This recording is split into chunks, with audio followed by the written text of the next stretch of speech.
দর্শক, বন্যার খবর জানাতে বিভিন্ন এলাকা থেকে যুক্ত হচ্ছেন আমাদের সহকর্মীরা। শুরুতেই যাব নোয়াখালীতে, সেখানে আছেন আমাদের সহকর্মী সোহাগ।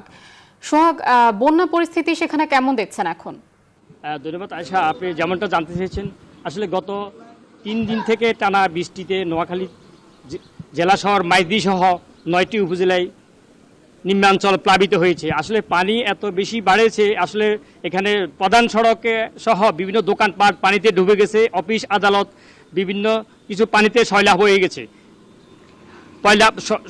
সয়লাভ হয়ে গেছে। আসলে পানির এমন অবস্থা, এখানে দোকানপাট এবং ব্যবসা বাণিজ্য, অফিস আদালত সব ধরনের আসলে সব কিছু আসলে পানিতে নিমজ্জিত হয়ে গেছে।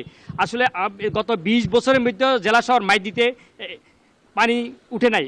আমি অনেক ব্যবসায়ী, পুরানো ব্যবসায়ীর সাথে কথা বলছি, তারা আমাদের গত 20 বছর তারা এত পানি দেখে না, যে জেলা শহরে যে হাঁটু পরিমাণ পানি উঠে গেছে এবং দোকানপাটে মানুষের বাসা বাড়িতে মানুষের পানি উঠেছে, মানুষের ভিতরে দুর্ভোগ দেখা দিয়েছে। এখানে হাজার হাজার মানুষ দুর্ভোগে পড়ছে। আসলে একদিকে খাওয়ার সংকট, এখন রান্নাবান্নার সমস্যা। এই বিষয়ে নোয়াখালী জেলা প্রশাসক দেওয়ান মাহবুব রাম দুর্যোগ ব্যবস্থাপনা কমিটি এক জরুরি সভা করেছে আজকে দুপুরে। তিনি দুর্যোগ ব্যবস্থাপনা কমিটি সিদ্ধান্ত নিয়েছেন যে স্ব উপজেলায় নির্বাহী কর্মকর্তা নির্দেশ দিয়েছেন যে যারা দুর্গত এলাকায় মানুষ আছে তাদেরকে সহায়তা করার জন্য, এবং জেলা প্রশাসনের পক্ষ থেকে 388টি আশ্রয়কেন্দ্র খোলা হয়েছে। এছাড়া অতিরিক্ত পানি এবং বিশুদ্ধ পানির অভাবে এখানে ডায়রিয়া সহ নানান রোগে আক্রান্ত হচ্ছে। হাসপাতালে বেশ কয়েকজন হাসপাতালে ভর্তি অবস্থা আছে। আসলে সব মিলে এখানে আসলে মানুষের ভিতরে এক জাতীয় দুর্ভোগ দেখা দিয়েছে। এখনও মানুষ পর্যাপ্ত পরিমাণ তারা ত্রাণ সামগ্রী পায় নাই, এবং সরকারি বেসরকারি ত্রাণ সামগ্রী যেন পায়, তারা এমনটা দাবি জানিয়েছেন। এই ছিল আমার কাছে নোয়াখালী থেকে সর্বশেষ। আমি ফিরে যাচ্ছি মৌলভীবাজার, সেখানে আমাদের আরেক সহকর্মী সিরাজ অপেক্ষা করছেন, তিনি সেখানকার পরিস্থিতি জানাবেন। সিরাজ। ধন্যবাদ। টানা 3 দিনের বাড়ি বর্ষণ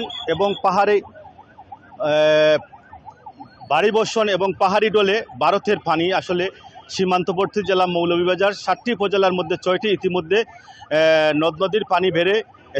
পাশাপাশি আমি একটু বলে রাখতে চাই, মৌলভীবাজার জেলার জুড়ি, বড়লেখা, কুলাউড়া, মৌলভীবাজার সদর, রাজনগর সদর, এই 6টি উপজেলা, কমলগঞ্জ, এই 6টি উপজেলার মধ্যে জুড়ি নদী, কন্টিনালা নদী, ফানাই নদী, ধলাই নদী, মনু নদী এবং কুশিয়ারা নদীর পানি বিপদসীমার উপর দিয়ে প্রবাহিত হচ্ছে। আমি যেখানে দাঁড়িয়ে আছি মৌলভীবাজার শহরের পাশেই, মনু নদীর পাশে। আসলে গতকাল রাত থেকে এই শহরবাসী কিন্তু আতঙ্কে উৎকণ্ঠায় রয়েছেন।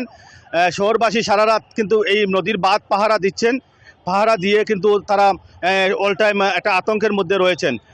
আমি আর একটু জানিয়ে রাখি, জেলা প্রশাসক বিকেলের দিকে দুর্যোগ মন্ত্রণালয়ে একটা মিটিংয়ে সিদ্ধান্ত নিয়েছেন যে সরকার কর্তৃক এই পর্যন্ত 20,50,000 টাকা বরাদ্দ এসেছে, এবং খাবার সামগ্রী যথাসময়ে ইউনিয়ন, উপজেলা এবং জেলা প্রশাসনের মাধ্যমে তারা কিন্তু পৌঁছে দিচ্ছেন। এদিকে আমি জেলার বিভিন্ন বাঙ্গন এলাকা ঘুরে দেখে জেনেছি, পানিবন্দী মানুষরা জানিয়েছেন তারা এখন পর্যন্ত খাবার সামগ্রী পান নাই। অপরদিকে পানি উন্নয়ন বোর্ড জানিয়েছে, আমার সাথে কিছুক্ষণ আগে কথা হয়েছে, পানি উন্নয়ন বোর্ডের নির্বাহী প্রকৌশলী জাবেদ ইকবাল জানিয়েছেন যে কুলাউড়া, জুড়ি, বড়লেখা 6টি উপজেলায় পানি বিপদসীমার উপর দিয়ে এখনও প্রবাহিত হচ্ছে।